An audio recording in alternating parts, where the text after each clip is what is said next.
Thank you. You too. All of you guys do. Okay, you guys, we are live. All right. Hello, hello, hello.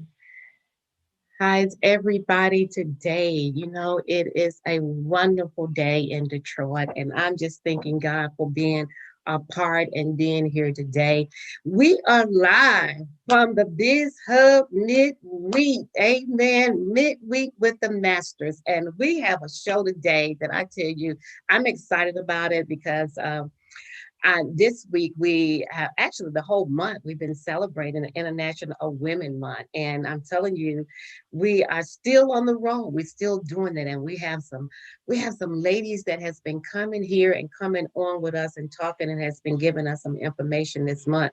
Powerful, powerful women. So I have with me today my co-host, Amen, who is over our entrepreneur ministry at the TDC Vision Center in Eastland Mall. And this is a part of our entrepreneur ministry. And Deborah Glass, she is a part, she's a director. She's also the director of the Greater Grace Entrepreneur Ministry. And she's also an author, a bestseller author. She's also a mother, a grandmother, a wife. And she also has a business and she has Black Pride Beauty. But her book, Ask God, has just been flying off the shelves. So, you guys need to definitely get that book. If you don't have it, you need to get it. If you're just thriving in your business, trying to excel in your business, you need to ask God which directions to go. And so Deborah have the book, Ask God book. And my co-host, Dr. Sonia the money emotion lady. She is a mother. She's a co-pastor. She is an entrepreneur. She is an author. She's all of that and more. And so we just thank God for her today also that she's going to be a part. And then we have a special guest. Gabrielle is Danielle. And Danielle is not from Detroit. She's in, I think, Maryland. Is that right?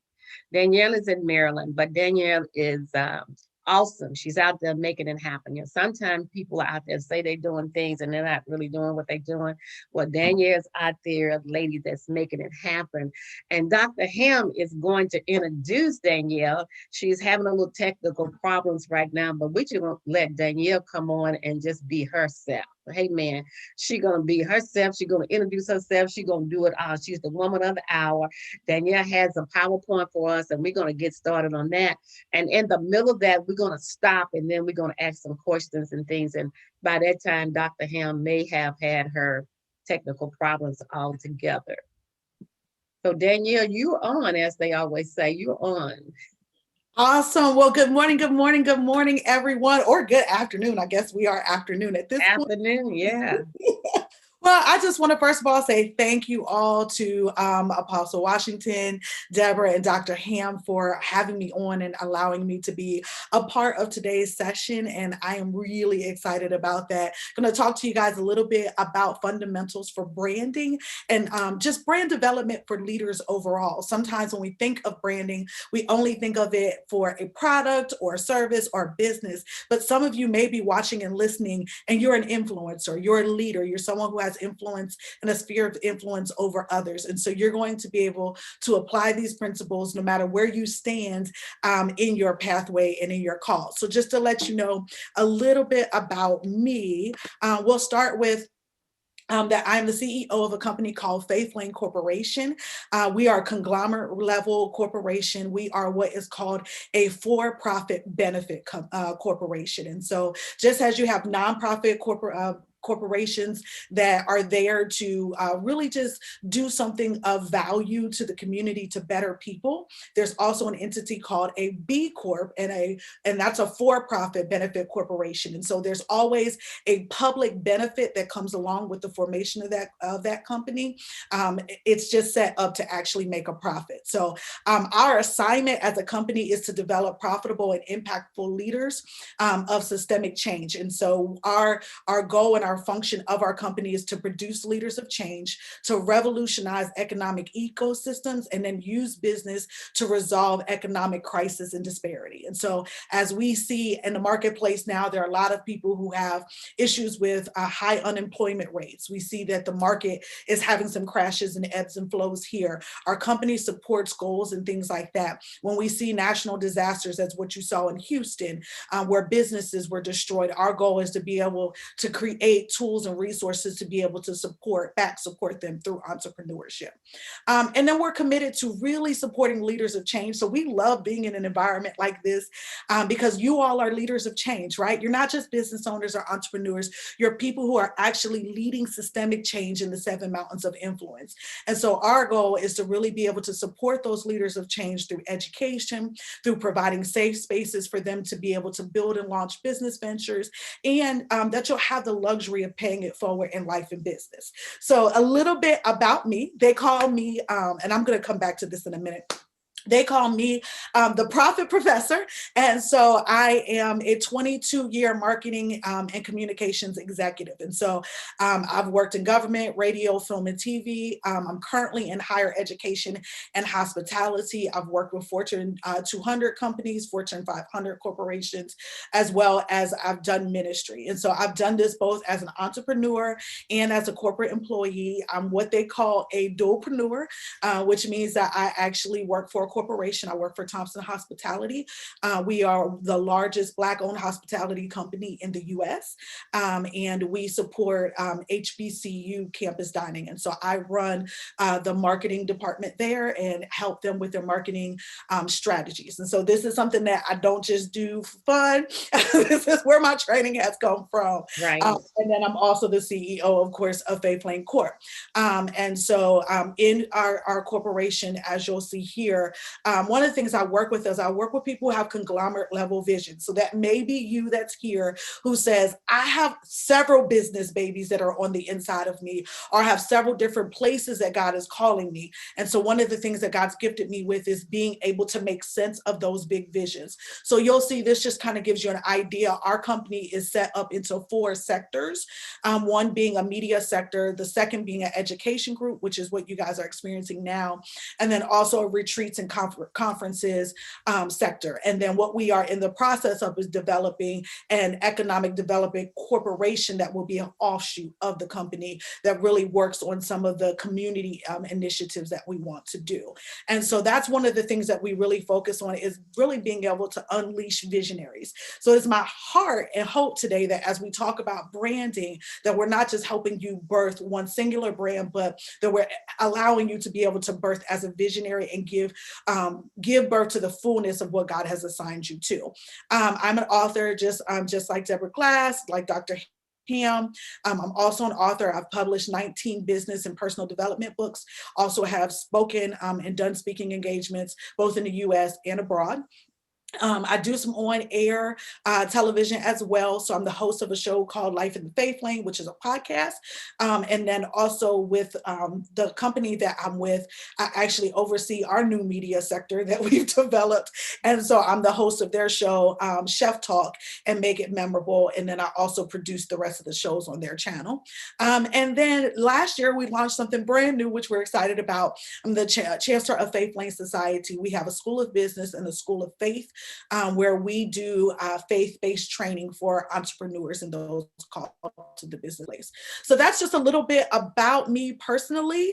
And as we open up, our influencer quote, our branding quote for today is, what separates those from the forefront of our world is the boldness to become visible and vocal in the crowded marketplace. And one of the things that I have found about kingdom entrepreneurs is we are oftentimes not vocal or visible enough in the assignments that God has called us to. And so we have a tendency to kind of lean back, knowing that we have the wisdom, we have the knowledge, we have the experience. And so a lot of people who are very profitable in business aren't profitable necessarily because they're the one who's anointed. They're profitable because they're the ones who are visible and vocal. And so it is my desire and my hope that on today, as we talk about the fundamentals of branding, that you will really begin to decide that I'm going to break out of my shell and I'm going to be vocal and visible.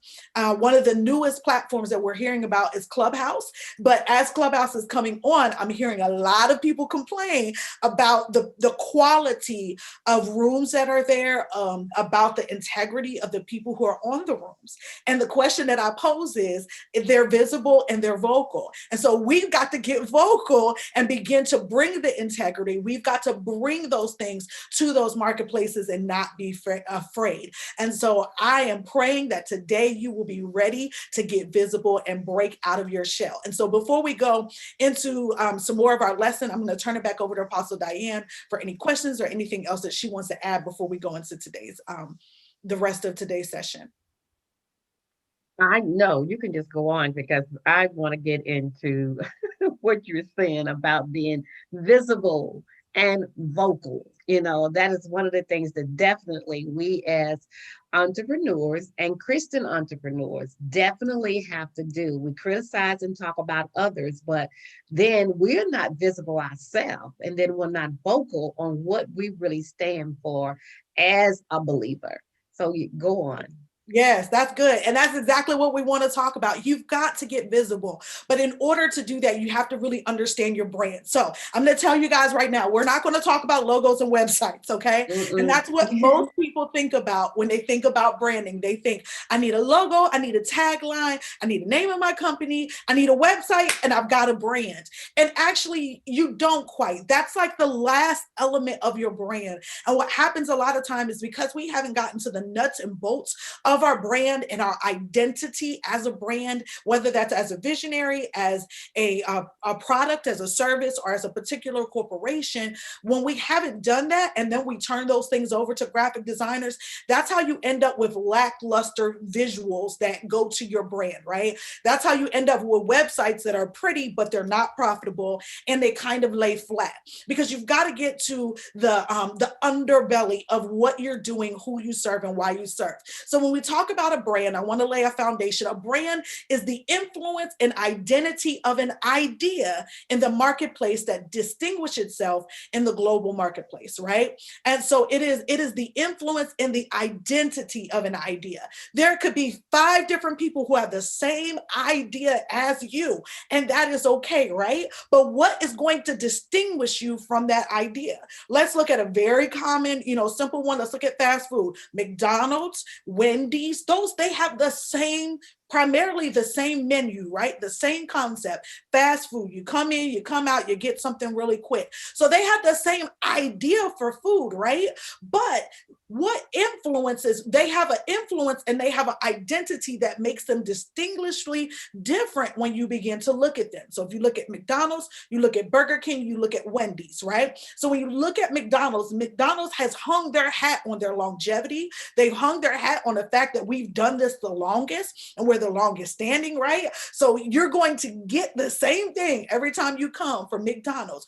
Burger King is the innovation and recreation brand when it comes to fast food brands, right? Burger King has changed their identity. They have changed their menu a bazillion different times. And so they've kind of gotten known for that, right? And so they kind of influence the marketplace as the one who doesn't, the one who's always willing to change. Then you have Wendy's, who has gone through a major overhaul where now they hang their hat on fast food that's a little bit healthier, a lot more natural, hand-cut fries, things like that. So these are the things that influence their idea and give them an identity in the marketplace. And so just like as a person, when we operate as people without understanding our identity, we usually operate below the prosperity line that God has ordained for us. And when we don't have know our identity, we often operate in insecurity, competition, and things like that. So even as we do that as people, that's often what happens to us in business when we don't really know the identity of the idea that that God has given us and how it should work in the marketplace. And so when we look at a brand, there are 3 critical elements to your branding. Okay. The first one is the idea. What is the idea or ideas that your business or your product or service has? What are the ideas that stand behind your business, right? And so when we look at FaithLink Corp and we look at even just my personal brand, the idea behind it is that you can be profitable and impactful. You don't have to sacrifice one for the other. Matter of fact, you need both in order to be a successful brand. That's the idea of my business, right? So that's the idea that stands behind it. These are the driving ideas and the driving mindset that allows you to continue to drive the bus on your business. So what are the ideas that kind of lead and push you forward in your brand? The second thing is, what is your identity? What is your identity? What is the personality of your business? Is it upbeat? Is it inspiring? Is it encouraging? Is it serious? Is it focal? Really understanding what that identity is. And when you get into the identity of your brand, one of the things I always encourage people, especially for those who are branding themselves, is do not create an identity that is going to be hard for you to keep up with. So when we look at building a business and building a brand, especially a brand that you're going to be attached to, you want to build something that reflects who you are. A lot of times we see people who fall in business and who end up having these major missteps in business because they've created an identity that they cannot keep up with. And so if you are upbeat and inspiring, allow your brand to be upbeat and inspiring. And this is going to be a little bit interesting that I say this, but I had a client who was told, you need to be this way. She was really in your face, serious, like, this is how you do it. And everyone kept trying to give her a business makeover, right? They wanted her to be soft and, delicate and want you to be more professional. And she was a spitfire. Like, it's just who she was. And so her website had this professional, crisp, serious personality, right? And her post on social media gave this really pristine experience. And then when you would actually get with her, she had this like in your face, punch you in the gut personality. And if you weren't ready for it, you're like, whoa, I did not sign up for this. And it was hindering her in business. And I remember us having a conversation. I was like, if this is who you are, be who you are. Bring yourself to your business. God created you the way he created you for a reason. Guess what? Now she has, a whole brand that's like Operation Get Stuff Done. People who procrastinate, people who thrive on kind of more of that tough love and things like that. Those are the clients she has. She's now running a six-figure business on a regular basis. She's having six-figure months. Once she decided, I'm going to build a business that aligns with who I am and who I was created to be. Me, I'm upbeat. I'm excited. I bring glitter and unicorns to everything that I do. I don't pretend to be something that I'm not when I come to the marketplace. So you want to begin to give your brand an identity that you can align with, right? And then experiences. What experiences are you going to provide within your brand for your people? And that should be consistent across the board. When you go to Chick-fil-A, you know you're going to get a certain level of customer service. That is a part of the Chick-fil-A experience. You're going to hear my pleasure. You're going to be called by your first name. They're going to take the time to ask you what your first name is. There's an experience that you get when you come in contact with that particular brand. So think about that. It's the difference between going to Lowe's and Home Depot, right? There are certain people who are avid, I go to Home Depot, and there are other people who say, no, I go to Lowe's. They have the same products. The layout is pretty much the same. The logos honestly don't look that far different from each other, right? It's the experience that people might get from Lowe's that they like over Home, the way that Home Depot teaches and the way that the people kind of interact and talk with them that distinguishes them from Home Depot for people. And so you have to think about it. The idea that God has given you is not going to be unique only to you. So what's going to breathe life into your brand is going to be the identity and the experiences that you build along with it. And so it's going to be important that you begin to think about what that is. So we're going to look at it branding from the brander's perspective. You're the brander. You're the person who's going to do the branding. And what happens a lot of times is we hire a company to brand us, right? But if that company is not probing and getting in and allowing you to do some introspection, they can't build that brand, or you're not going to be able to sustain the brand that they built unless there is some connectivity there. And so it's really important that you have gotten deep on where it is. So when we talk about launching your brand, it starts with discovery. And so it's first finding your voice. Remember, we said that in order for you to be profitable, you've got to be visible and you've got to be vocal. So you have to find your voice. Your business, your product, your service, whatever it is that you are branding, it has to have a voice, okay? So you've got to get clear on how you envision using your brand to influence others, okay? How is this thing going to really begin to touch and impact others? And so you have to think about it. What do you or your brand have to say? What is it that you have to say? Who can be benefited by what you have to say? And then how can they benefit from what you have to say? I don't try to talk to everybody, right? So there are thousands of people who can talk about branding and marketing and things like that. I'm not trying to talk to everybody. I'm trying to talk to the person who says, well, I've got this idea, this idea, this idea, this idea, and I don't have any peace focusing on one thing. Right? Because there are some people, they'll tell you, they're like, oh, you just have to start with this one thing. Some people don't have peace with that because they're called to begin to build multilinear, right? That's the person I'm talking to. I talk to the person who's got a bazillion ideas and they need help getting clear on it. I talk to the person who has their own get up and go on the inside of them. They are naturally driven, right? Those are the people that I'm talking to. I don't try to talk to everyone else. Find your voice and talk to those people. There's going to be some of you who are going to be on this call. You're going to say, yes, DG, yes, yes, yes, yes. And there's going to be other users who are like, yeah, I got some stuff out of it. It was all right? And that's okay. When you find your voice, you will be okay with the fact that everybody is not your tribe. Everybody is not the person that you're called to speak to. And you will learn to speak to that audience. And when you begin to activate your authentic voice for your company, you'll begin to attract those that you're called to. And so you really have to think about that. Is who am I talking to? Really get clear about that. Who am I talking to? And then how can they benefit from what I have to say? So one of the things that I understand is that most people who are called to conglomerate level vision have been overlooked or have been dismissed because of the ideas that they have, right? So they can benefit from someone who says, been there, done that. Let me show you how to make sense of this, right?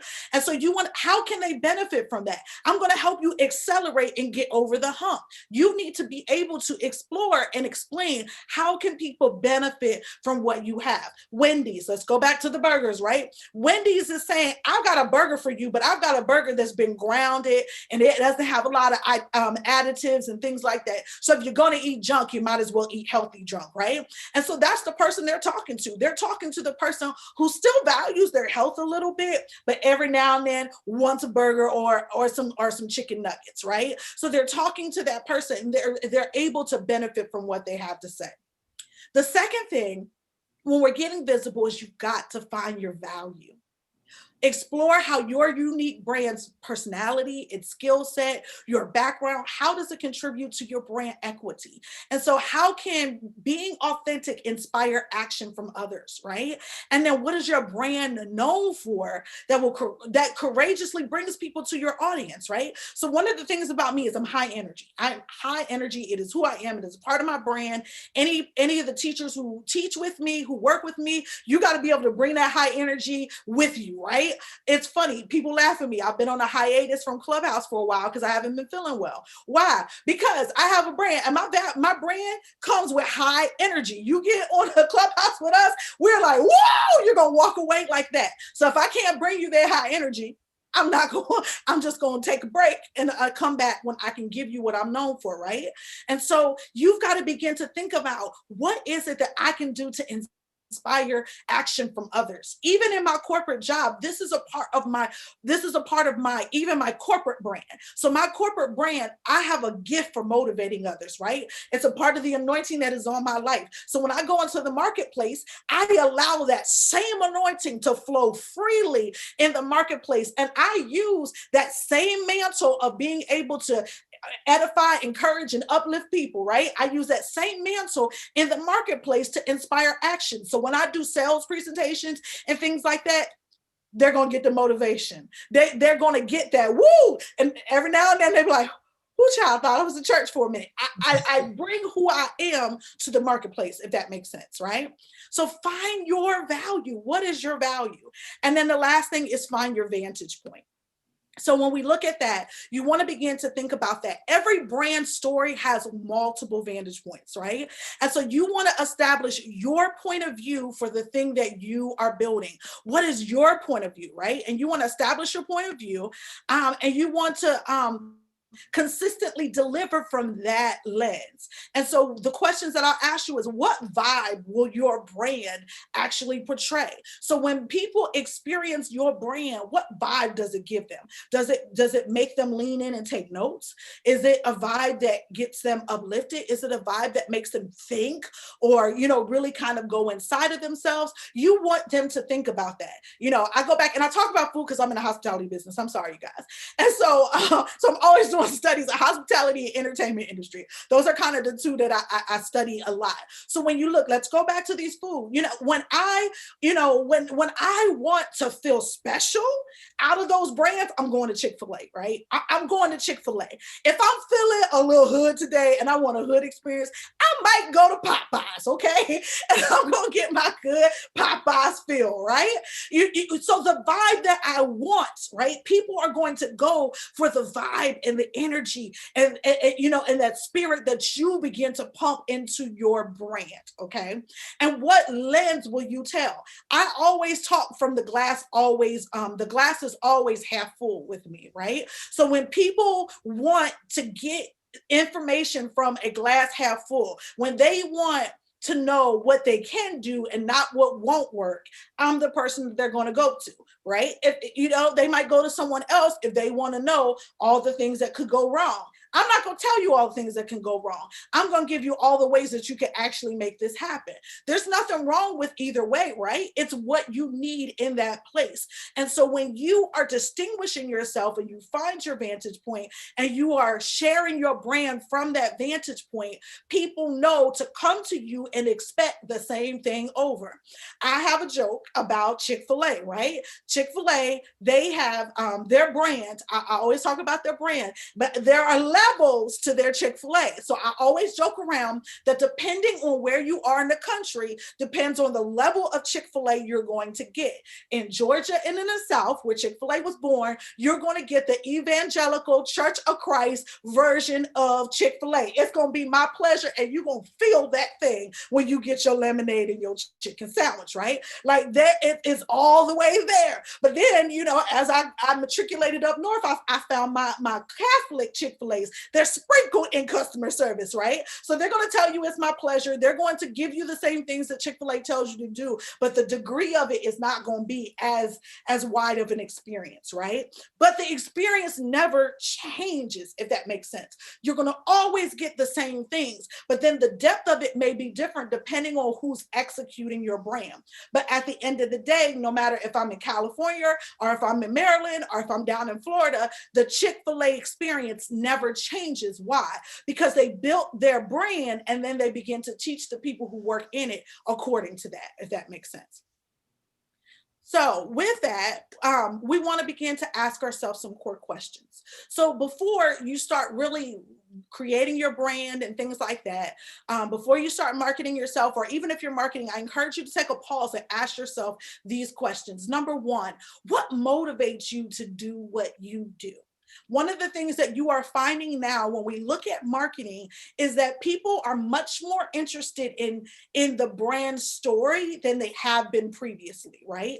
And as time has gone on with social media, people have an expectation that they want to get to know the brands, the products, and the services that they use. You'll find that even down to hair products, things like that. Nowadays, in order to have a strong brand, it's really important that you tell your story and that people understand the brand story. How did we get there? So before, it used to be if I had a great product, I didn't really care what the company's values were. I didn't care what the company stood for. If I liked your product, I liked your product. It was what it was. I was going to buy it. Nowadays, people want to understand, they want to know, who am I giving my money to?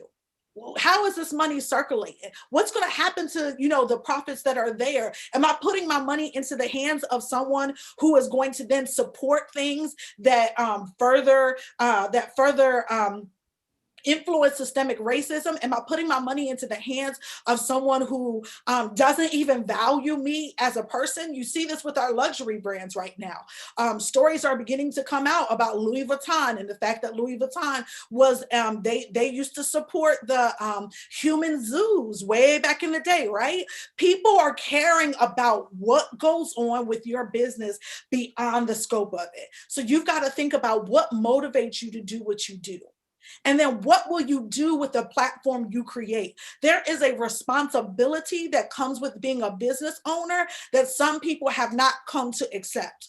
And so just like, when you answer your call in ministry, when you answer the call to entrepreneurship or the call to leadership, you have influence. And whether you like it or not, God wants you to be responsible with the platform you have. So what will you do with that platform that you have? What legacy do you want to leave in the industry that you're called to serve, or the community, that you're called to serve? So even in the hospitality and higher education industries, there is a legacy that I want to leave behind, right? I'm not just coming to work and going home every day. I want to put my impact on there. Like, I have a goal to be able to have released a certain amount of Black and brown female marketing people into six-figure corporate positions. That's part of the legacy that I want to leave behind. And so when I'm leading my day-to-day activities, you see that in the way that I move, the way I present myself, and the way that I function in corporate America. And then really thinking about, what are you trying to build, and being honest about it. And so sometimes we're not honest about the brand that we are building. Okay. So some of you all, you may be wanting to build a small business. And if that's what you want to do, high five, there's nothing wrong with that.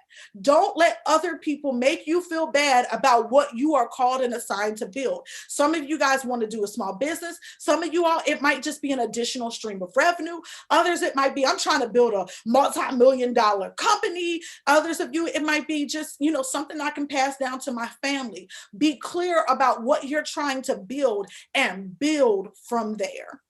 Mm. So, you want to stop and ask any questions, or we want to keep going?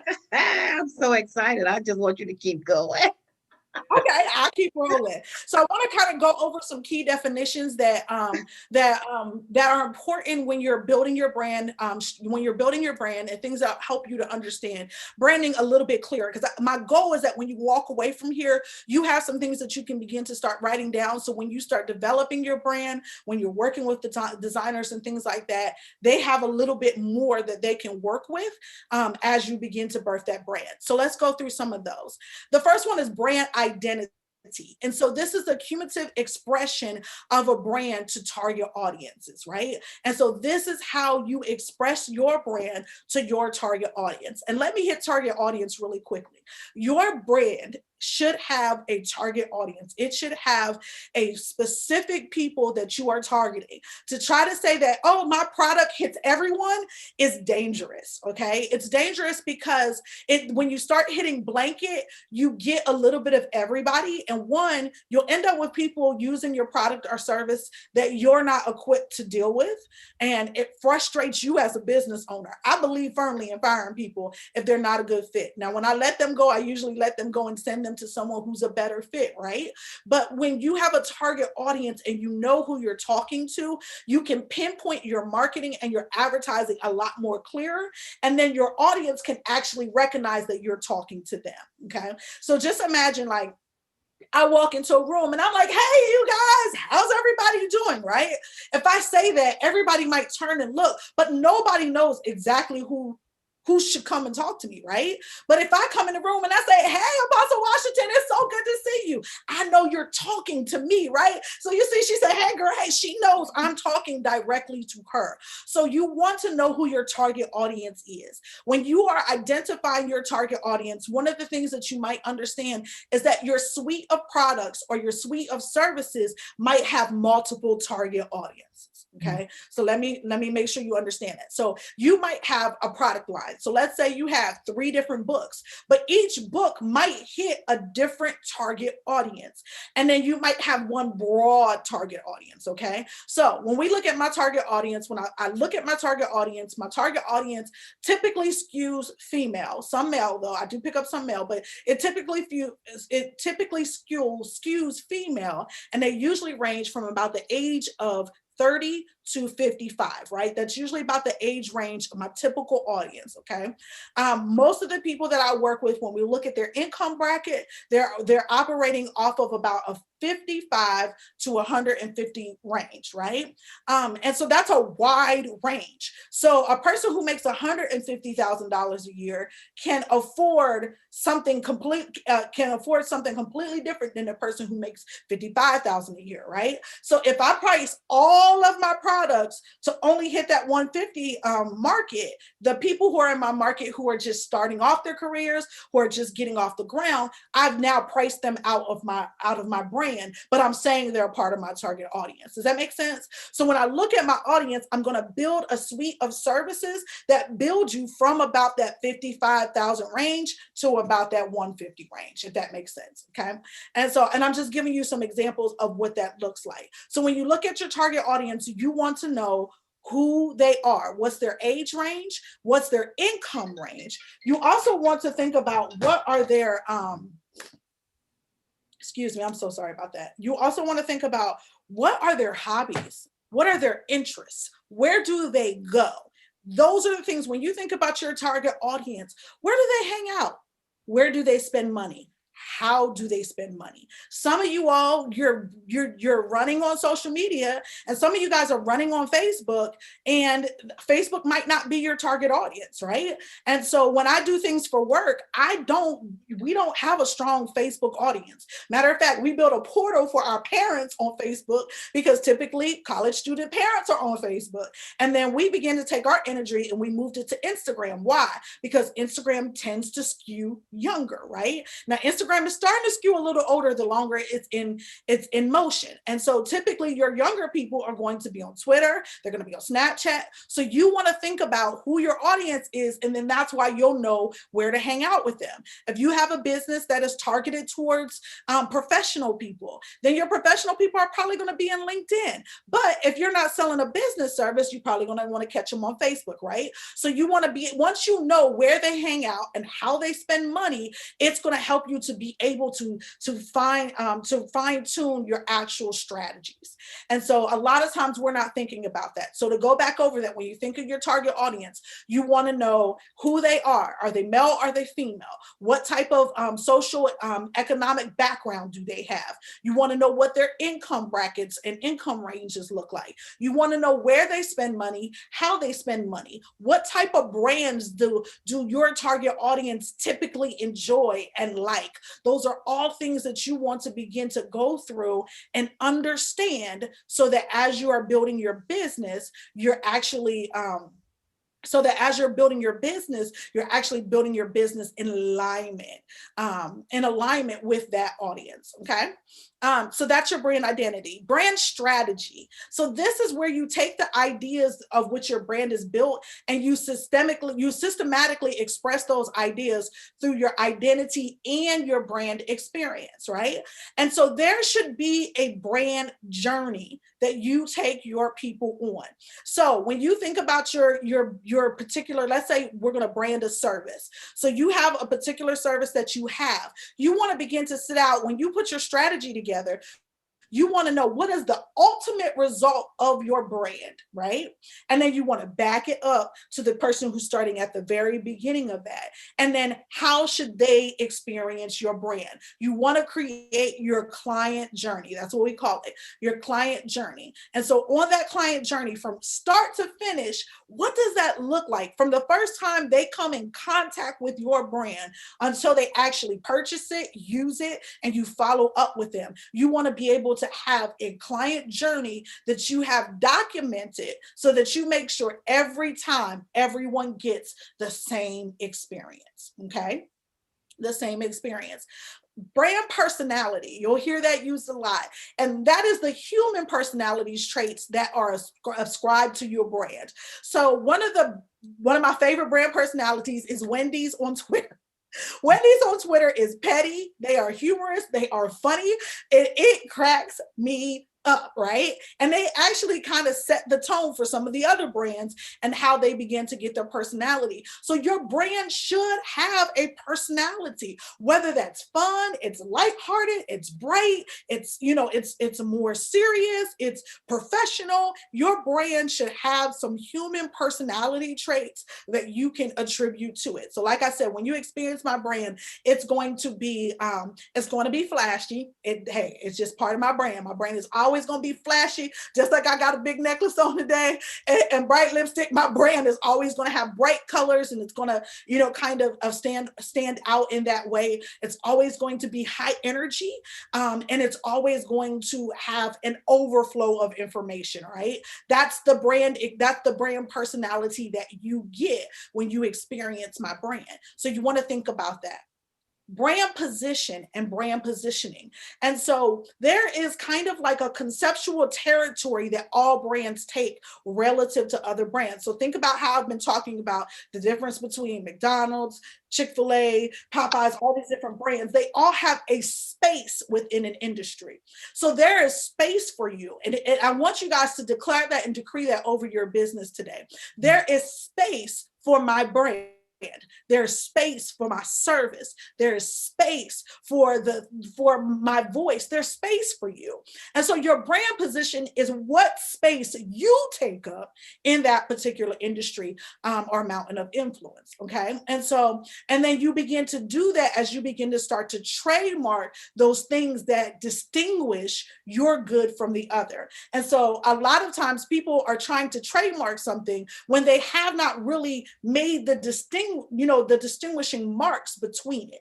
And so a lot of times those trademarks don't get approved, or they fall flat, and they don't have a lot of equity, meaning they don't have a lot of value to them, simply because you just trademarked a name, right? You didn't really trademark a brand position that really distinguishes you from someone else. Brand architecture. And so this is how a set of brands relate to one another. And so this is one I think that is really important for those of you guys who have multiple brands and multiple businesses. And so it is basically taking a structure of all the entities that you have together and then determining how it functions. And so there's different types of brand architecture that you can find. So like Virgin is a really good example. So when you think of Virgin, they have Virgin Records, they have Virgin Airlines. So he has probably like 6 or 7 different businesses. They're all branded the same. So we call that a branded house. So everything carries the Virgin name, but then they have, and then they just have different kind of entities, right? But they all carry the same name. So they have an overarching brand that reaches, and they use the brand power of the Virgin name for every other entity they're doing, right? Then you have people like P&G. So P&G takes all these different brands, and every brand has its own individual brand identity. Your toilet paper, your paper towels, they have thousands of brands underneath them, and they keep their brand integrity, right, in the marketplace. And you really don't know a lot about P&G except for that And P&G has its own brand, but their brand is only important business to business. And then they allow the other entities to face with customers with their customer facing brand. Okay. And so really understanding, what do you have? Do you have a house of brand, meaning that you're going to build your brand and have entities underneath it, which is what you'll see with Faith Lane Corp, as I went through kind of what mine looks like. Or you might be like P&G, where you have different businesses and you just have a portfolio of companies that you run and manage. Brand value. Your brand has financial worth. And so as you begin to build your brand, you begin to build your profits and things like that. There are entire companies that are built, and what they do is they will appraise your brand value in case you ever want to sell it, right? So they're just like there are brokers for real estate, there are brokers for business, and their whole job is to be able to evaluate your brand's worth and help you to sell or acquire new businesses. And so you want to really begin to understand that when you're building your brand, there's some financial work that comes into that as you build it. So if you kind of deduce it just to your logo, your name, and that's it, you limit yourself because you haven't really distinguished yourself in the marketplace. And that's what begins to put a little bit more worth on it. And that's the same thing with your brand equity. And so that's the brand strength or esteem. And so it's this value, positive or negative. So a good example of that is we saw with Papa John's Pizza, right? Papa John's Pizza had pretty good brand equity in the pizza kind of world, right? Until he got caught saying the N-word in a meeting, and it got leaked to the public. Their brand equity began to go down, which means that if their brand equity goes down, 9 times out of 10, your brand value will follow. So you've got to be able to manage your equity and your value. And then that comes to brand audits. And so brand audits is where you examine your brand across all the touch points. And so this is when you're looking at all these different pieces and parts that we're talking about to see, are they working together? Where are you at? How do people feel about your brand when they're experiencing it? And then the last definitions I wanted to get through was just your brand experience. And so this is the totality of all the feelings that you have that are evoked by a particular brand. And so, for example, even if we look at church brands, for example, when I think of New Light Christian Church and to think of Dr. Ivy Hilliard, I think of a pastor to pastor. I think of someone who specializes in church systems, right? Who specializes in equipping other leaders. When I think of Bishop T.D. Jakes, and when I think of the Potter's House, I think of rebuilding, I think of encouraging, I think of lifting up, right? When I think of Joel Osteen and in his ministry, the brand experience has a lot to do with just giving you hope and joy and, getting you to feel better about where you are, right? So the brand experience that comes along with that. And then finally, you get to the brand image. And this is the expression of the brand amongst your target audiences. So this is when you start to get into your colors, your logos, your typeface and things like that. And now people can tell visually that's your brand. It's funny because there's certain people who can always say, oh, Daniela, I can tell that was your work. It looks like you, right? It's got you written all over it. You want to get to a point where people can recognize your brand, whether it's that they recognize your voice, they recognize your logo, or they recognize the experience that they have with you. So those are some of the key terms that we're going to go through. And then I'm going to pause for a second, and then we can come back and we can talk about branding from the business's perspective. Wow. Oh, wow. I got people going on Facebook and they said, man, this is awesome. And it is. It's awesome because it's definitely what we need. So much is that we don't understand the branding. You done brought out all the different of branding. I thought personally myself, long time ago, I thought branding was just having a name and a color. But it's just so much involved in it. So I'm gonna let Deborah and Dr. Ham say something. Well, I don't know if she's still muted, so I'll jump in. But Daniel, that was awesome what you just ran us through, because, I have gone through a lot of the phases that you're talking about. And sometimes it's not clear what your message is, although you may start off with, this is how you see your business, but the experience that you want people to walk away with. And when you have more than one thing that you actually are working with, you're still trying to juggle, okay, am I into my book? Am I into my product? Am I into the so helping organize that is really, really good. So I thank you for just giving us all this good information. Of course, I'm gonna have to go over it and over it and over again and sit down and really take my notes, because I really want to take in more by listening. But I'm jotting down all these little notes. But man, do you offer a service that people hire you to work with them with their companies? I know you mentioned some companies that you work with, but do you do that on a personal level as well? So I have a suite of services that we call strategists on demand. So I don't do done for you services any longer. So like I don't provide like logos and artwork and stuff like that. But I have a service called Strategists on Demand. We have 4 levels where you book a certain amount of time with us, and then we can sit down and we can go through either one section of the branding, or depending on where you are, the full how much time you get for a full section of branding, and we can walk through the heart of all this. We have worksheets and a system that will work you through, and then when you leave, we give you a 30, 60, 90-day strategy that you can begin to take and implement, along with a list of people that we trust that we can add on to your session, so that you can work with them later on down the road. When it comes to trade, we have an attorney that's a part of our circle who does the trademarking and things like that.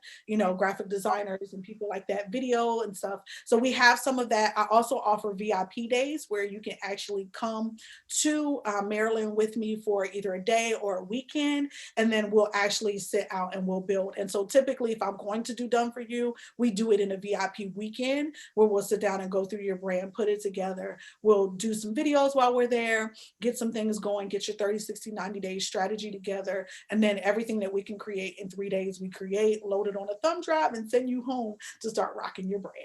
Wow, that sounds awesome. Love it. Love it. Dr. Ham. Can hear you. Look, that was awesome. And of course, Daniela, I love you, love you, love you. And what I love about her is the energy and that bold personality that she brings to the table. And what I love about that is because regardless of where you're starting with your brand, whether you're at the beginning, in the middle, I just don't know which direction to go. I can really say that she is a person that will help you to get grounded and define exactly what your message is and what it is that you have to offer to the marketplace, and do it in an authentic way that resonates with you. And what a lot of people, don't understand is, I did it. So I'm gonna just tell my story on that, just thinking, oh, I'm in business, I got to be all things to all people. And I was wore out. I was really, really wore out. So once you really get clear, in this element right here about branding is, like you said, Apostle, on the surface, you think, oh, I just need a logo. I need some colors. I need a letterhead. In the beginning, I too thought that that's what branding was. So I thought I was branded, but I didn't know what my message was. I didn't know who my target audience was. I didn't know at the end what I wanted the outcome of my relationship to be with those that I served.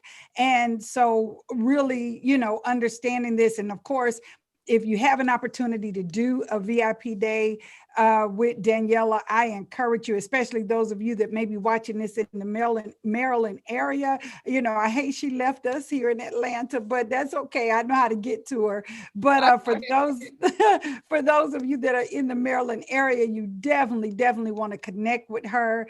And if you know people in that area, let them know about her, because I promise you, she's authentic. Not only that, but she loves God. And that's what we need in this hour. We need spirit-filled business people, to help us get that message out. And so I appreciate the authenticity that comes with her, the integrity that comes with her, and the boldness that comes with her. She's going to look, when you finish, you're going to be like, okay, Daniela, okay, I'm going, I'm starting now. And of course, I'm not sure if she's still offering. Are you still offering your Faith Lane, the book?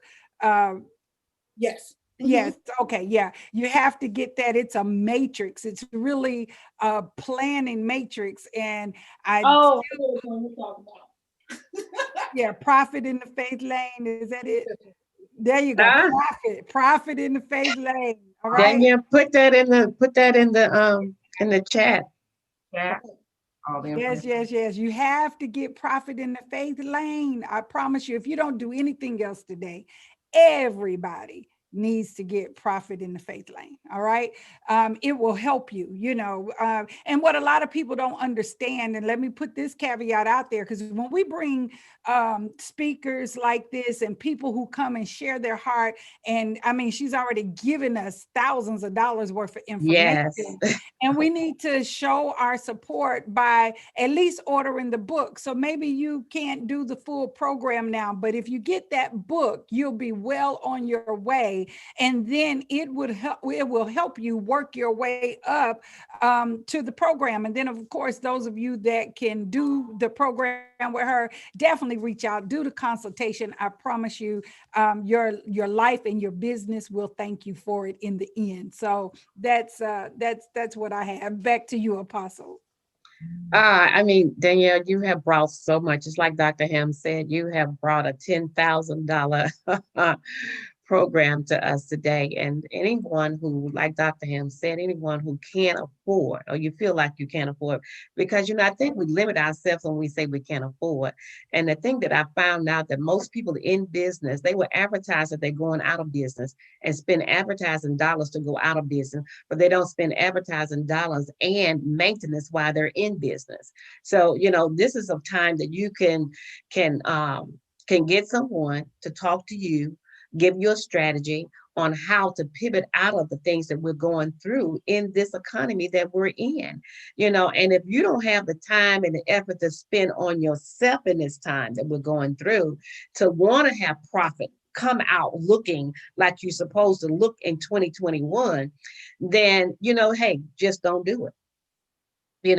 And if your faith level is just at the book, then get the book. Get the book, read the book, and then apply what the book said. Don't just get the book and read the book and say, oh man, that was a good book. But get the book, read the book, and then apply the book. And I guarantee you, if you apply the book, then you'll be calling her and saying, okay, what's my next step? I applied the book. I did what I'm supposed to do in the book. And now I have the profit that I need to go further with you that I can go. Don't just stop at reading the book and getting the book. Don't stop at probably the $20, $25 for the book. Go further than that. Because we bring people on that are master in the industry, people who are not just sitting there playing on read a book and say, okay, let me get a website up. These are people who are actually doing it. People are actually out there and helping you to actually get your business out there and have a profitable business.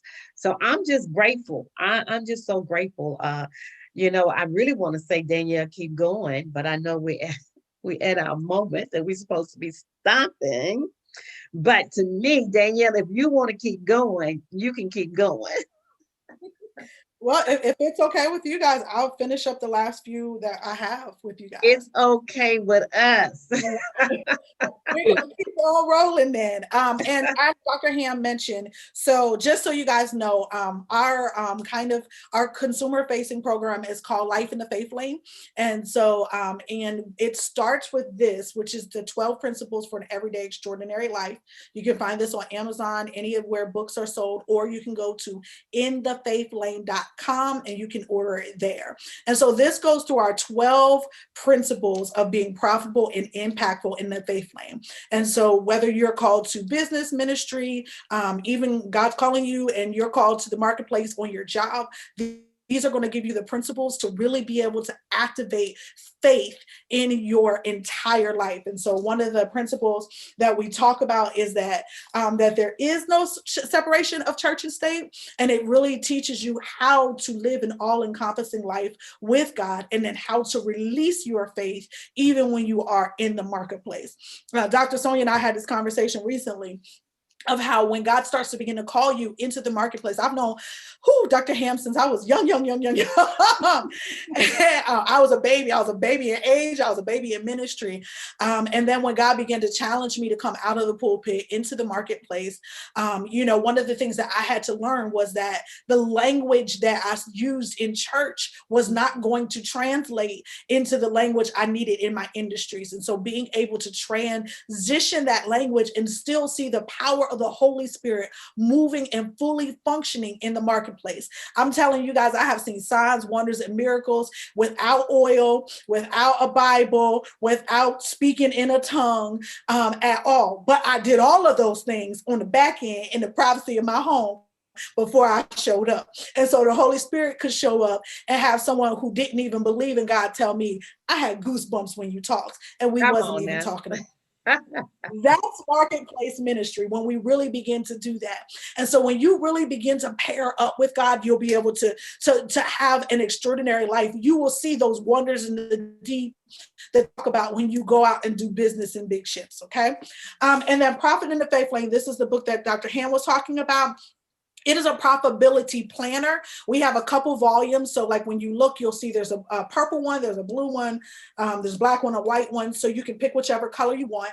For each month, there is a prophetic word of the month that speaks into your month. And then it allows you to go in and actually, the same way as companies project and forecast their profit, you're going to forecast your profit. You're going to forecast your actual revenue streams. You're going to make a plan for how you're going to build yourself up personally. You're going to create a plan on how you're going to give in that year, in that particular month, and it's going to walk you through those different areas of profit. You're going to put together your plan there, and then you plug your plan into a creed that you speak over your life every single day. And then at the end of the month, there's a place for you to evaluate. Did I hit my projections? Yes, no. You can be honest with yourself and really have that conversation about, what do I need to do to make sure that I hit my marker next month, and then I'm growing and getting better every single month. And so super excited about that. Actually, and I didn't even think about this, in April, we will be, May. In May, we will actually open back up our Master of Business and Faith Development program, which is a part of the Faith Lane Society. And so what we do is we meet monthly. We have 3 sessions a month. We have a Faith Lane encounter. We actually have a worship leader who is connected to us, who comes, leads us in worship. We have a spiritual experience. We hear what the Lord is saying about our businesses, about our assignments as leaders, and we get that spiritual infilling. We do a class similar to what you guys are experiencing today on how to grow and build your business. And then we actually do a planning party where we walk through this. And so we'll open that back up for a new class starting in May. So if you're interested, you can just say I'm interested, and I'll go through the comments and get your information. So let's go back to branding from the business's perspective. So we talked about branding from the brander's perspective, and you getting to the heart of what is my assignment? What has God called me to do? Who has he called me to? And how am I going to distinguish myself in the marketplace?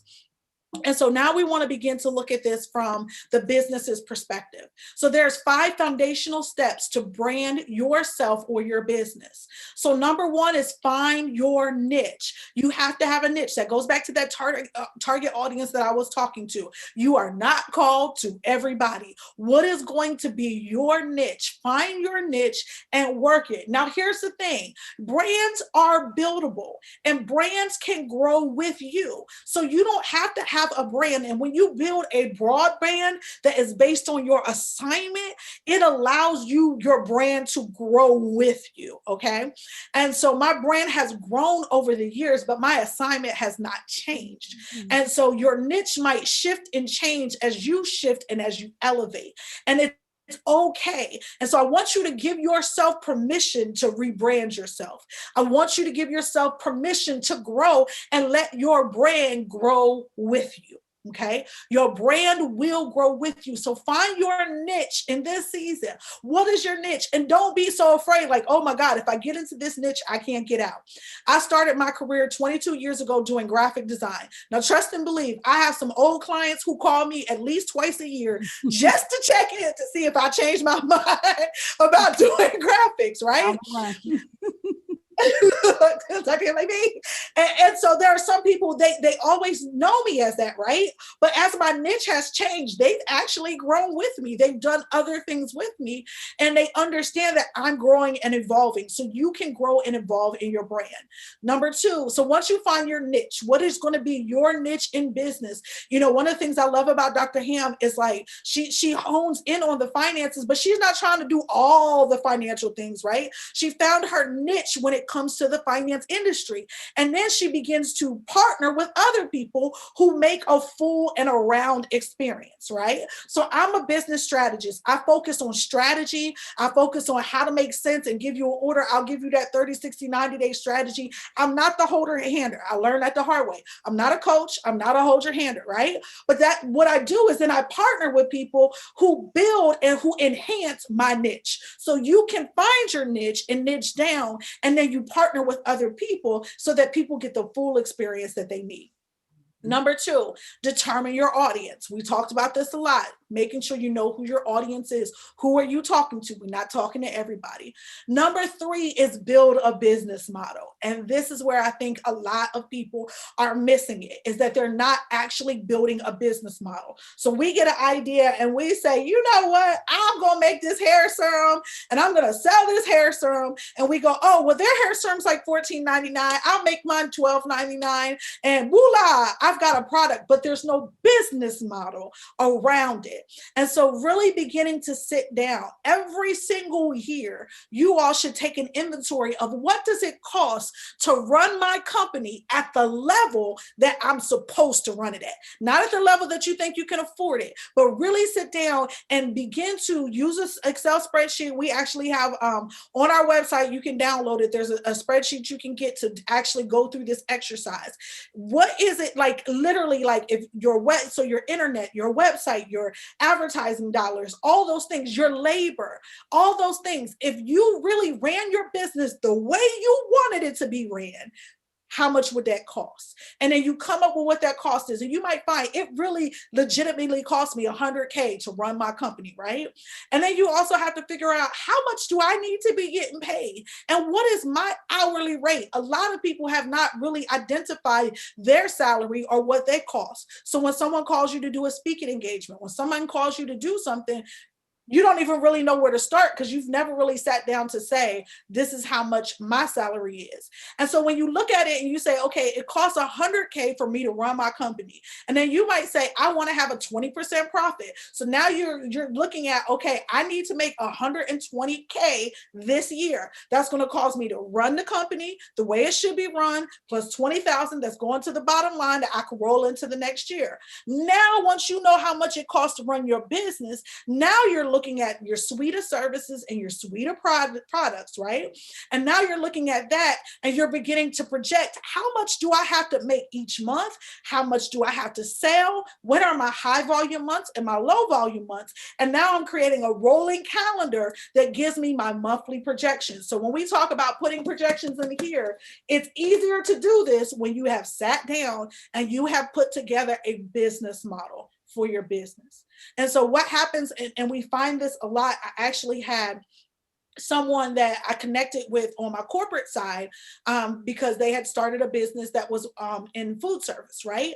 And so we're a multi-million-dollar food service company. Let me bring you to the table and let's look at your product. But when we began to start talking, we realized she had invested in building her product. She had invested in putting together packaging. She had an actual product, but she couldn't tell us how much it cost to make it. She couldn't tell us what her break even was. She couldn't, you know what I'm saying? She couldn't really tell us where her sales were. She couldn't tell us if she's, 50% to her target or if she's over her target. She couldn't tell us any of those things. If you're going to scale your brand, you have to have a business model. Don't skip this part, guys. Make sure you're doing it once a year and you're keeping up with your business model. A lot of times when we think marketing and we think branding, we think pretty, right? We think, oh, that's the person who makes things pretty. No, I'm the person who makes you profitable. Can't make you profitable if you to have a business model. Yes, I love it. Then once you've got your business model, so now you know your niche, you know what makes you unique, you know your audience is, you've built a business model that works for them. Now you can begin to create your identity, right? So now this is when you get into, is my brand upbeat, downbeat, or is it professional? What's it going to look like? And then when you begin to create your different pieces, your logo, your font type, your website and things like that, they can now align with all of those pieces, right? Because if I have a business model that skews to a high end, then that means I need a luxury experience in the brand identity, right? So even when it comes to colors, colors have meaning. You don't want to just pull colors out because they're your favorite colors. Nah, that's not what we do. And that's what a lot of times what we do. We go, I love pink, I'm gonna do pink. No, what does pink really mean? What does pink do to the eye when it comes to shopping? When you go through a store, the way the store is laid out, where things are laid and put in place is all the psychology of marketing. There's a psychology behind it. So when you have given your brand an identity, then you can begin to pick your colors and it goes along with it. So throughout the history of my brand is always white and gold, and then it has colored accents, right? Always has white, because one of the things about my business is I give you a blank slate, and there's a purity and a level of kind of like a cleanliness that comes with white. So you experience that slate when you come to my website. Does that make sense? If I'm doing something that has to do with authority, I'm most likely going to pick a dark color. Like when I look at Dr. Ham's thing behind her, it's black and it's gold, right?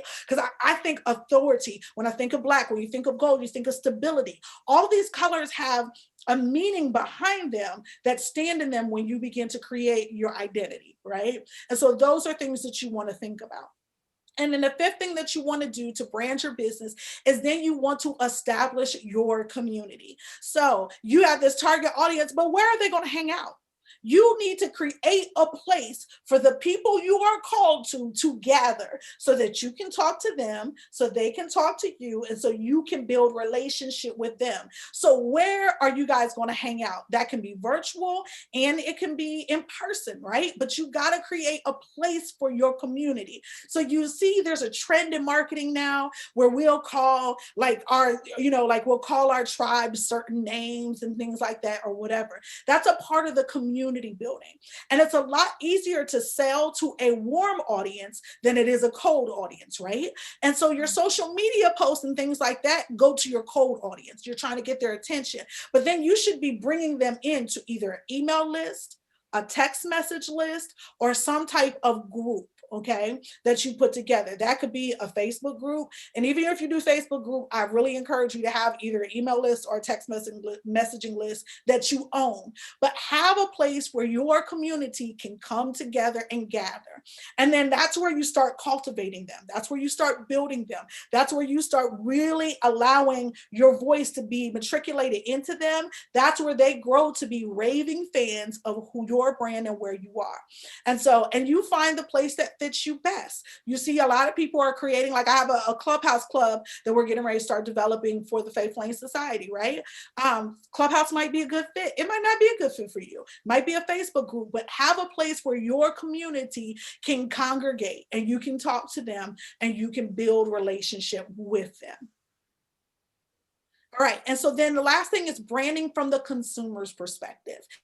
And so that's all about getting the business up and running, but understanding how your target audience interfaces with your brand is really critical in creating a brand that they enjoy engaging with on a consistent basis. You want them to be excited about the experience that they have. There are certain brands that I love that I'm a part of their text messaging brand, and I don't care what I'm doing. I could be doing anything, and I get the text message that they're going live. I'm like, whoop, let me go. And if I can't go watch them go live now, then guess what I'm doing? I'm reminding myself when I get home, go back and rewatch that live or go back and consume that content. You want to create an expectation. I remember when Dr. Ham did the high definition woman, and even before that, the other conferences that she had, the experience that you had at that conference, you're like, I want that again. And so it's like, when's the next time we're doing this? Ooh, I can't wait to come back. You want to create experiences where people look forward to being engaged engaged with you over and over and over again. And that comes with not only you giving them what you want, but understanding what they need and giving it to them. Like, I used to spend a lot of time posting and doing things on social media. Guess what I'm finding? My target audience don't have time to be on social media like that. I'm learning that. They're just not, my target audience is just not sitting around on social media. They're not. They're very intentional. And so it works better when they can have intentional meetings and meetups. They'll do that.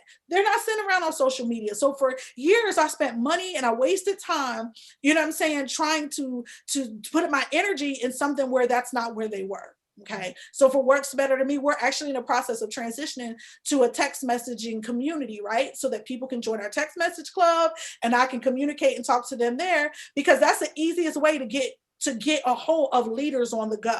Leaders on the go, they're not hanging out in some of these other social spaces. So when you know your target audience, you get to understand that. I spent a whole bunch of money for the school, for our Faith Lane Society. I built out this cool website, right, you guys, with all these different places and parts.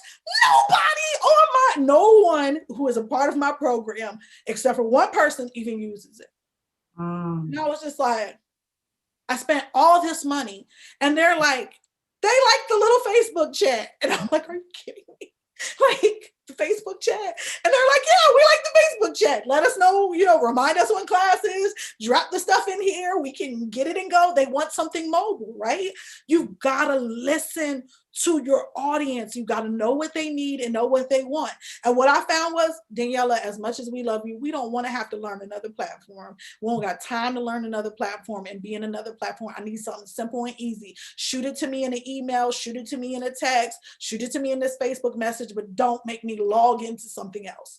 So you've got to know what works for your audience. And sometimes we're listening to all these gurus, and that's not what our audience needs. Okay. So you have to think about that as you're going forward.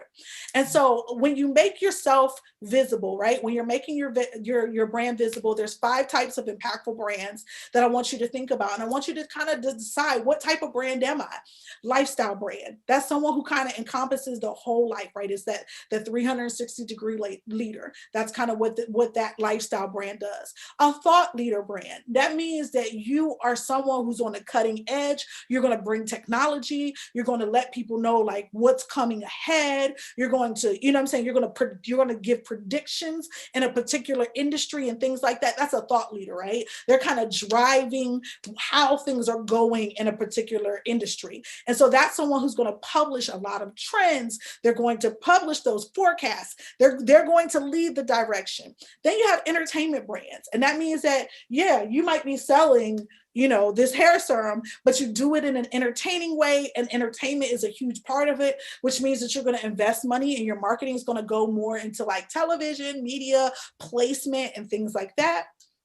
And this helps you to know how to put your strategy together too. And then you have info brands. And these are brands where you're bringing facts, you're teaching information, you're resharing information that's out there. There is a lady, her brand is called The Navigator, and she is a consultant for churches, right? And she is like my go-to source for what's new on Clubhouse right now. If she opens up a room and she's talking about, she will give you all the updates on Clubhouse. I like the way now, mind you, I could get on the Clubhouse. They have like Clubhouse, like, meetings where they talk about what's new. I don't want to listen to that. I like listening to her. I just like her. And so I go and I go into the Navigator's room when I want to know what's new and what's coming out. When I want to know what's new and coming out in, marketing, I look at Audra Richmond. Like, there's people I look at, their info brands, they're sharing information and they're giving information out. So if you're a researcher, you might want to have a brand that includes information. If you're entertaining, you might want to have an entertainment brand. I call myself an edutainment consultant, right? Because my education always has kind of a little bit of a entertaining flair to it because it's a little fun. If you're a thought leader, so think about what type of impactful brand you want to build and build your voice around that. Okay. And so I did not change that, and I apologize for that. So the last thing that I want to do is really kind of look at, when you're marketing your business, the there are 5 things that you really need to do for your consumers. And I forgot to change the top. And so these are the 5 things that you need to do with your consumers. 1, you need to be able to tell others what you do. Okay. So as a leader, you need to be able to tell leaders what you do, tell others what you do, and you need to be able to tell them quickly. And so you've got to get that kind of 30-second message down of, this is who I am. Hi, I'm Daniela Gabrielle, the Prophet Professor, and I've coined a phrase, let's be extra, extraordinarily profitable and impactful. I work with leaders who have conglomerate level vision to make sense of that thing and be able to walk it out as a leader of systemic change. You have to be able to tell people what you do. And sometimes, depending on who I'm talking to, that might change, right? So if I'm talking on behalf of my corporate job, that changes. I'm Daniela Gabrielle. I'm still the Prophet Professor, right? And what I do is I help corporations become visible. I work with Thompson Hospitality, a Black-owned company, in HBCU campus dining, and I help them to really be able to distinguish themselves among the other counterparts, okay? So really be able to tell other people what you do. And you might have to have multiple, especially if you have multiple businesses, you might have to have multiple elevator speeches, and you got to get them down and know when it's appropriate to give them all of them, right? So one of the things that you guys didn't hear me say is I'm actually a commissioned apostle, been in ministry for years and years and years and years. And so in my last commissioning, they commissioned me as an apostle, but I'm an apostle in the marketplace, right? And so I don't always talk about that. So depending on who I'm talking to is the message that you're going to get, depending on what I need to tell you that I do. Number 2, make time for revenue planning. You hear me talking about this, you gotta have your business model, but you also have to be able to plan that revenue, monitor that revenue. That's an important part of that. Number 3, if you're gonna market your business, get where your target audience is. We talked about knowing where they are, then get there, right? So one of the things I did when I got to Atlanta, when I first got to Atlanta, is I started doing a monthly movers and shakers luncheon, and we would get together, and I'd always have it at high-end places, because my target audience, if they're not high end, they are aspiring high end, and I need them to have that experience, right? So get where they are, hang out where they are. There were certain times that, like, once I started to realize where movers and shakers hung out, I started going to those places. I started having dinner in those places. You cannot meet your audience sitting at home behind closed doors, even if it's getting into a virtual space, okay? So find out even where your target audience is hanging out virtually and get in those rooms. I just got into some new DMV rooms because I have to build relationships here. Get where your audience is. Number 4, and we're almost finished, have a business model that you love.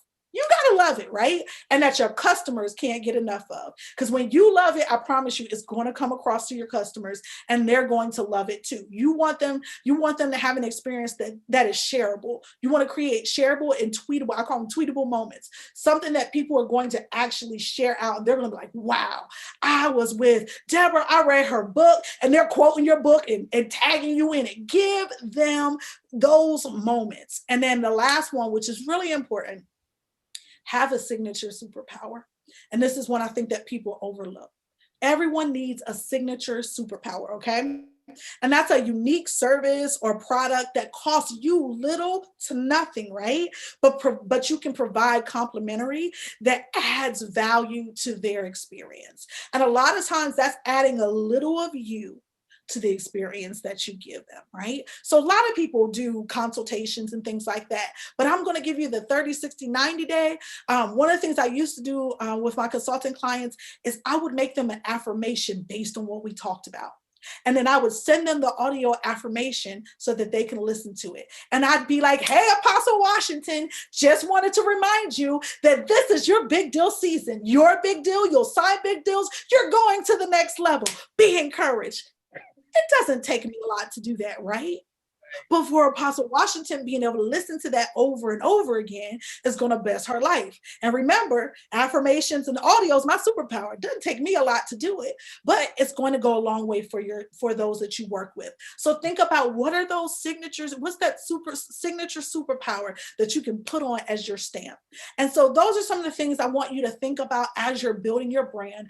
Understand that God is calling us in this. This is a season where you are seeing that some of the most major brand brands, platforms, and voices are starting to come down, and God is making room for new voices. If Corona has not done anything else, it has made room for those who have been on the backside of the wilderness, slaying a lion and slaying a bear, so that you can begin to come forward and sit in your rightful place in this season.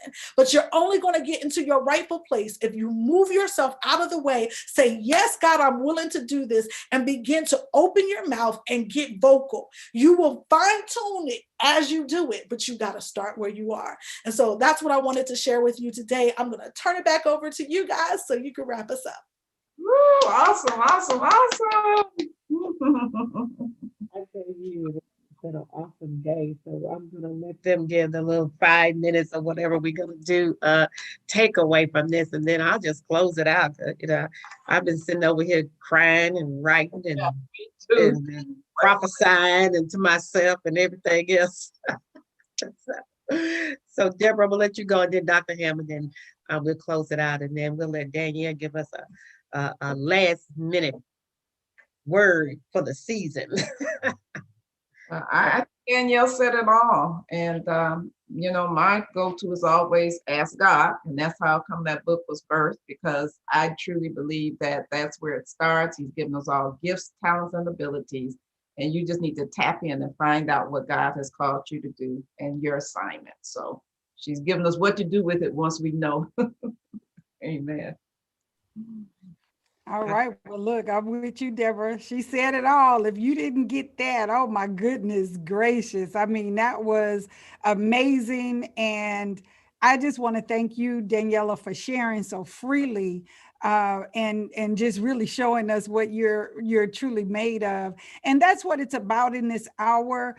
People are going to follow authentic people. I believe that we're in a season now where nobody, we just don't have time to play games. We don't have time to play games. You got to get it, if you're going to get out there. And so whatever, and the thing is, you have a brand. So everybody watching, you have a brand. And if you take the things that were deposited here today, whether you think you do or not, even with your family, mothers, you have a brand, fathers, you have a brand. How do you want to be known to your children? So like this could go, we talked about it from the perspective of the marketplace, but when you just talk about it from the perspective of who you are as a person and the contribution that you're making into the lives of those that look to you as a leader, whether it be as a mother, father, auntie, uncle, whatever the case may be, we all carry a brand. So Daniela has given us all the tools that we need today to get started on shaping how we really want to be seen and known. And you've taken my real estate up a couple of notches of levels, Daniela, and I want to thank you for that, and thank you for agreeing to be here today. You not only have blessed my life, but everybody that's watching. I think I can say truthfully, you have done a great I don't want to say great job, because that's not what it is. You have made a great impartation. And a great impact in our lives. Thank you. A great impartation in our lives. And you touch on the seven cultural mountains and stuff, and that's what has really been hit in this season, and that's what I talk about. And I realize I have to talk more about it. I have to talk more about the seven cultural mountains and how it have been impacted, and how God has given us the influence, the church, the influence to touch each one of those mountains. And if we as the church don't start breathing into those mountains and bringing those mountains alive into our marketplace, then we're going to suffer not only with membership, but we're going to suffer with the cash flow that comes into our churches now. So we as a church, as a body of Christ, got to stand and take our natural stand, and we got to have a voice. We got to get visual out there. We got to have a voice into the marketplace. We send our members out each and every day into the marketplace. And the only thing that we do is collect the tithes and the offering that comes back. But what influence are we giving them to impact the marketplace? That we can bring those entrepreneurs, that we can bring those customers, that we can bring that co-worker into the body of Christ. And I think when we start standing on our platform of who we are and giving that voice of saying what we are doing, you know, the church and the government not supposed to be together. You better be a part of what the government is doing. You better be a part of knowing what the government is doing. They're giving us shots. Well, I ain't gonna go there. But anyway, you better be a part of what the government is doing, because the government controls our economy. And if we don't look at what the government is doing and get a part of it, I'm not saying that you got to get all the government grants or anything like that, but you ought to have a fresh knowledge of what's going on in our economy. And so we, as the body of Christ, we as the church members, and as our parishioners goes out there, we got to learn how to teach them to be a part of the marketplace. Whether they want to be a part of the marketplace or not, or whether you are a marketplace pastor or not, you sending your people into the marketplace every day, and you have kings sitting in your congregation. And you need to know how to influence them, how to empower them to go out into the marketplace and bring, come on, the territory back into the household of God. That's what kingdom is all about. Okay, I'm not going to get to preaching on that. But anyway, that's what kingdom is all about. So Danielle, I am excited about what you're doing. I'm excited about you as a person, and not afraid to get out there in your audience and get in their face, and not afraid as a marketplace apostle to get out there in the marketplace and show your light.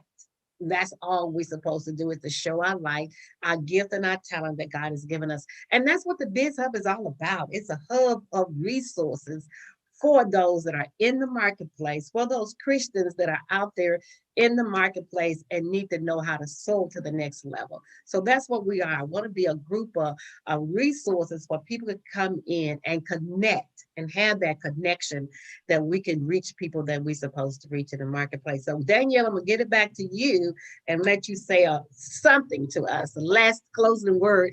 And then I want you guys to see us back here, invite somebody else to come and be a part of what we're doing. And if you know anybody that's in a small business and a thriving, or a small business or not thriving, and they need some resources, get in touch with us. Come on, let's come to the Biz Hub and get in touch with us on a weekday, and we'll come back with some resources that you need, that you can go forward and level up to the next level. So I'm gonna give it to you, Danielle. All right. Well, thank you guys once again for just allowing me to be a part on today. I count it an honor and a privilege to be on this platform with such wonderful and powerful ladies, and to be able to pour into those of you guys who are watching on today. I think if I could leave you guys with anything, I'm going to leave you with our message from the Faith Lane for 2021. And that's, it's big deal season. And so it's important that you are connected in this group, and you are connected with people who can prepare you for big deal season. One of the things that the Lord began to put on our heart that we're going to do throughout 2021 and this new decade is, one, you're going to sign big deals, you're going to do big deals, and you're going to broker big deals. And why are you going to do it? Because God says you are a big deal. So as we go out today, I want you to go out understanding that God says don't live below the prosperity line and do not operate below the authority line any longer. It is okay to be a big deal. It is okay if people come and they say, oh, well, she thinks she this, she thinks she that. That's okay, because God said you are a big deal. You are absolutely a big deal. Yes, you think highly of yourself because I think highly of yourself. And so as you go forth, I need you to understand that you are a major, big deal. And what you are birthing in the earth realm, no matter how much revenue you're producing right now, no matter how much impact you're at right now, it is still a big deal. God says some water, some plants, he gets the increase. Be faithful over what he is doing and go and be a big deal in the faith lane. God bless you all. Woo! God bless you all. She just dropped the mic on us today. Amen. I appreciate you so much. I love you. Thank God for you guys. And we just want you to show up next week at 12 o'clock. Bye, everyone. Bye. Bye.